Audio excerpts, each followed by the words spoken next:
Mumbai gangrape को लेकर देश भर के लोगों में गुस्सा है। खासतौर पर पत्रकार बिरादरी ने इस पर खासा विरोध जताया और पुलिस ने इसमें कार्रवाई की है और अब 5 आरोपी सलाखों के पीछे पहुंच गए हैं। और इनमें से आपको बता दें कि 5 आरोपी में से 2 ऐसे भी आरोपी हैं जिनका पहले भी आपराधिक रिकॉर्ड है, जो पहले भी बलात्कार के मामले में आरोपी रहे हैं।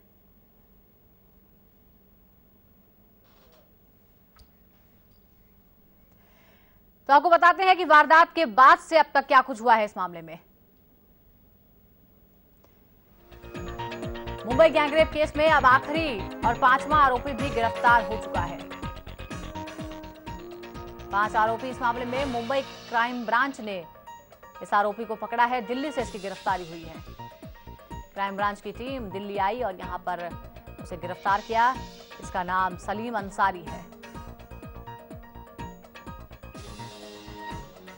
तीसरे और चौथे आरोपी को पुलिस पहले ही हिरासत में ले चुकी थी और 30 तारीख तक अदालत ने इन्हें रिमांड पर भेजा है। कोर्ट ने 30 अगस्त तक पुलिस हिरासत में भेजा है इन आरोपियों को।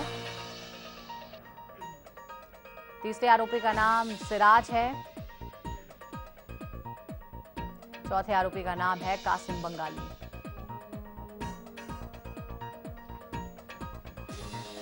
और इस वक्त हमारे संवाददाता अब्बास नकवी हमारे साथ जुड़ गए हैं। अब्बास, आखिरकार 5वें आरोपी तक भी पुलिस पहुंच गई है। क्या जानकारी, किस आधार पर और किस सूचना के आधार पर पुलिस पहुंची दिल्ली?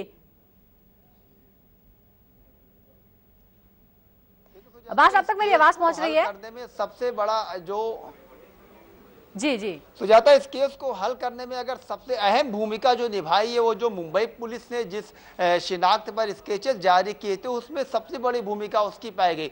लेकिन जिस पूरे मामले को लेकर के जिस तरह की मुंबई समेत पूरे देश में एक हलचल मच गई थी, हालांकि लोग जो है सड़कों पर उतर आए थे, उसके बाद जो 4 आरोपियों को मुंबई क्राइम ब्रांच और मुंबई पुलिस की जो ज्वाइंट ऑपरेशन था उसके बाद अंजाम दिया गया, तो चारों के जो निशानदेही पर दिल्ली, यहां से मुंबई क्राइम ब्रांच की यूनिट 3 जब दिल्ली रवाना हुई तो वहां पर उसको पकड़ने में सलीम अंसारी को कामयाबी पुलिस को मिली है। हालांकि अभी ये वक्त तय नहीं किया गया कि जो सलीम है 5वां आरोपी, उसको मुंबई लाने में अभी कितना वक्त लगेगा। लेकिन यहाँ पर मुंबई पुलिस की जो क्राइम ब्रांच जो पूरी तरह से तैयार है, क्योंकि बहुत अहम खुलासे हो सकते हैं। जिस जगह पर इस वारदात को अंजाम दिया गया था, तो लोगों का ये कहना है, पुलिस सूत्रों का ये कहना है कि इन लोगों ने इससे पहले भी कई लोगों के साथ कई लड़कियों को अपनी हवस का शिकार बनाया था। हालांकि अब सवाल ये उठता है कि अब इनके खुलासे के बाद मुंबई पुलिस को क्या नया हथकंडा हाथ लग सकता है। जी सुजाता। जी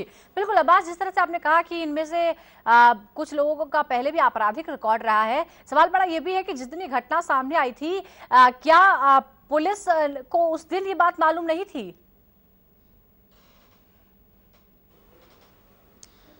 देखिए सुजाता, हम आपको बता दें कि मुंबई पुलिस को पहले से अलर्ट मिलता रहा है, चाहे जैसा कि एसिड कांड हुआ, इसके बाद एक विदेशी महिला के साथ छेड़छाड़ की वारदातें हुई, लेकिन मुंबई पुलिस ने समय रहते ध्यान नहीं दिया, ऐसी वारदातों को इग्नोर करती रही। हालांकि अब जब पुलिस की जो सक्रियता थी वो खुल करके मैदान में आ गई, पुलिस की निष्क्रियता पर एक प्रश्न चिन्ह लगने लगा, तो ऐसे में मुंबई पुलिस सतर्क हुई और इस तरह की कार्रवाई को अंजाम दिया। 60 घंटे के अंदर आरोपियों को गिरफ्तार किया। लेकिन अभी भी मुंबई के कई ऐसे खंडारे, कई ऐसे मिले हैं जहां पर आज भी मुंबई पुलिस को जो सुरक्षा देनी चाहिए, जिस हिसाब से वहां पर पेट्रोलिंग करनी चाहिए, उस पर अहम ध्यान नहीं दिया जा रहा है। तो सवाल यही खड़ा होता है कि अभी भी वक्त है, मुंबई पुलिस को जागृत होना चाहिए और जिस तरह मुंबई गैंगरेप के बाद जिस तरह शर्मसार हो जाए, तो मुंबई को ऐसी परेशानियों से मुंबईकरों को निजात दिलाना मुंबई पुलिस का पहला कर्तव्य बनता है। हालांकि सत्यपाल सिंह का हमेशा और अपराध को लेकर के ये वादा रहा है कि मुंबई शहर में बाकी शहरों की तुलना में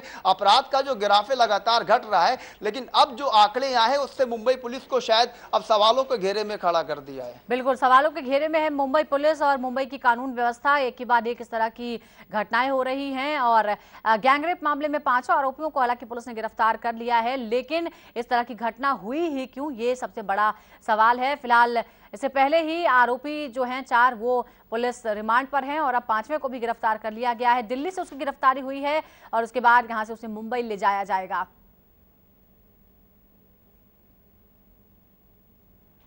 अब्बास, ये भी आपसे हम जानकारी चाहेंगे कि पहले जो आरोपी गिरफ्तार हुआ था उसने अपना गुनाह कबूल लिया था, बाकी जो आरोपी हैं क्या उनके बारे में कोई ऐसी खबर है?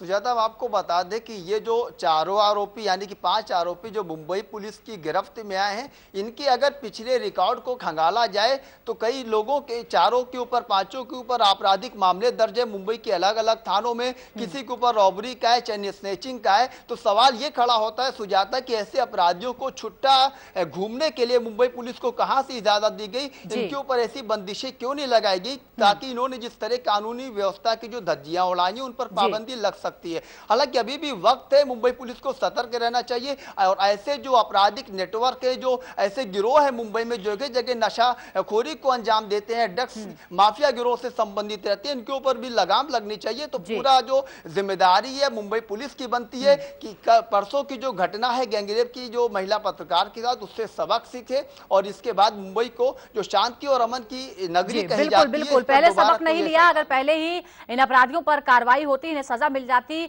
और ये बाहर छूटे हुए ना रहते, आजाद ना होते, तो शायद वो इस घिनौनी वारदात को अंजाम ना दे पाते। बहुत बहुत शुक्रिया आपका, आवाज हमसे बात करने के लिए।